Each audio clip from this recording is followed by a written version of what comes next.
Hi guys, we are back with another unboxing video, and today we have Book of the Month. And as I said when I first started Book of the Month, these aren't unboxings um, to where like I don't know what's in the box. This is an unboxing more of like, oh, I forgot what book that I ordered because I'm already reading 3 books right now. So, and that between all the stuff that I'm reading for college, I'm just like, what did I order? So,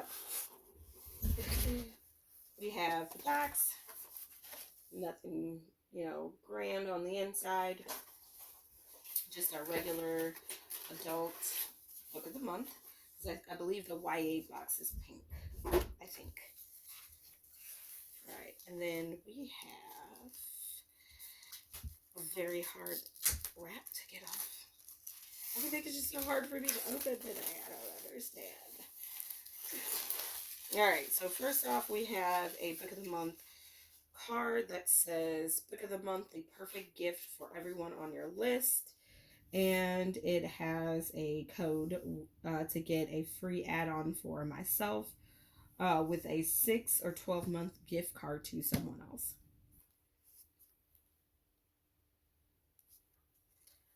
So, most people I know, well, I literally only know 2 other people that already have their own box subscriptions to Book of the Month that like Book of the Month. So I wouldn't have anyone to give that code to. All right, and then we have our bookmarks. I don't like that here lately. It seems like the bookmarks are getting shorter, but I mean it's still a bookmark, so. It says pick up where you left off. I do like the phrases that they are starting to put on the bookmarks. And then it says Book of the Month on the other side. So the cards just seem like they're getting smaller. I like the full length ones. But I don't know. That's just a small thing that I'm picky about. Something that's so unnecessary. And yes, I'm picky about it. Sorry, camera's not focusing. All right. Our first book is Long Bright River. And it has a very interesting cover. Those are like watermarks from, rain or I guess the river. And then the back of this is a tail light. And this is this is December's book. For some reason, I thought that I missed December. This is December's book of the month.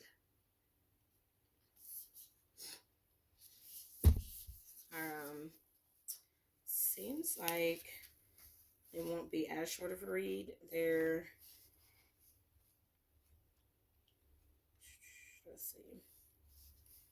So there's like these black pages in here that shows like, I guess there's flashback scenes, because it says now, like that page says now, and then there's some pages that are black and it says then. Let's see if I can find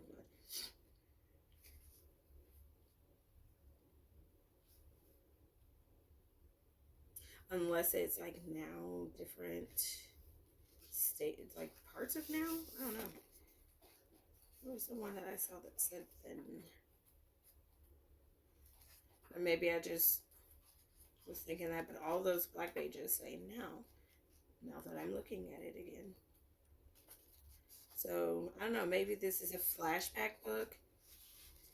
Oh no. Okay. All right. So there's white pages. They say then. It's like I knew I saw a page that said then. So maybe it is going back in flashbacks. This says 2 sisters travel the same streets through their lives and couldn't be more different. Then one of them goes missing. In a Philadelphia neighborhood rocked by the opioid crisis, 2 once inseparable sisters find themselves at odds. One, Casey, lives on the streets in the vice of addiction. The other, Mickey, walks those same blocks on her police beat. They don't speak anymore. The police department has no idea of their connection, but Mickey never stops worrying about her sibling. Then Casey disappears, suddenly at the same time that a mysterious string of murders begins in Mickey's district, and Mickey panics over her sister's safety. Risking her job and maybe even the welfare of her 4-year-old son, Mickey becomes dangerously obsessed with finding the culprit and her sister before it's too late. Alternating the present day mystery with the story of the sister's childhood, adolescence, Liz Moore creates a work that is at once heart pounding and heart wrenching. Long Bright River combines the very best of crime fiction with the emotional intimacy of an unforgettable family drama, a moving and suspenseful story of sisters' addiction and the formidable ties that persist between family and fate. So that is Long Bright River. And then, of course, I got the most talked about book on BookTube that's been for, I think, a month now, or a little over a month. But I've been hearing about this book since before Book of the Month picked it up. So I don't know where you could have gotten it before then, because I actually searched Amazon, which is where I get most of my books from, and I didn't see it. But I'm not very knowledgeable in going to many other places other than Half Price Books or my Goodwill, because they have so many books that are still present on BookTube now at Goodwill for very cheap. I guess some people aren't book hoarders like I am, and they'll read a story, they'll like it, but they still don't have the room to store it or don't want to store it, and then they give it to the Goodwill, which makes me a happy person because then I can just purchase it for cheap. Yes, I do have a Kindle and I do have many books on my Kindle, but there's nothing like picking up a good old-fashioned physical book and reading it. So without further ado, we have The Ninth House by, I believe it's Leah Bardugo. Sorry, Leah, for butchering your name, if Leah is even your name. I don't know. But this book has been talked about on BookTube a lot in the last month. A little over a month, actually, much more over a month. And I am just now getting it from Book of the Month. So after, I believe I'm reading The Great Pretender with a friend of mine. So after I read that book, I think I'm going to start this book because I really, really, really want to see what the hype is about. And yes, I do have other books on my TBR, but I just really want to see what this hype is about. All right, so let's read this cover and see what this is about. The mesmerizing adult debut from Leah Bardugo, a tale of power, privilege, dark magic, and murder set among the Ivy League elite. Galaxy Alex Stern is the most unlikely member of Yale's freshman class, raised in Los Angeles hinterlands by a hippie mom. Alex dropped off school early and into a world of shady drug dealer boyfriends, dead-end jobs, and much, much worse. In fact, by age 20, she is the sole survivor of a horrific, unsolved multiple suicide. Some say she's thrown her life away, but at her hospital bed, Alex is offered a second chance to attend one of the world's most prestigious university on a full ride. What's the catch, and why? Still searching for answers, Alex arrives in the New Haven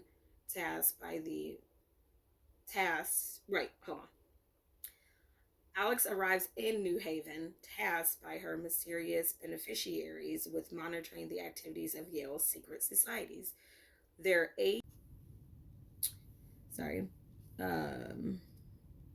their 8 windowless tombs are the well-known haunts of the rich and powerful, from high-ranking politics to Wall Street's biggest players.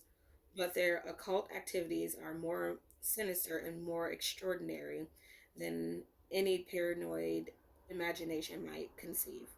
They tamper with forbidden magic, they raise the dead, and sometimes they prey on the living. So I'm pretty sure I got this because it had to do with magic.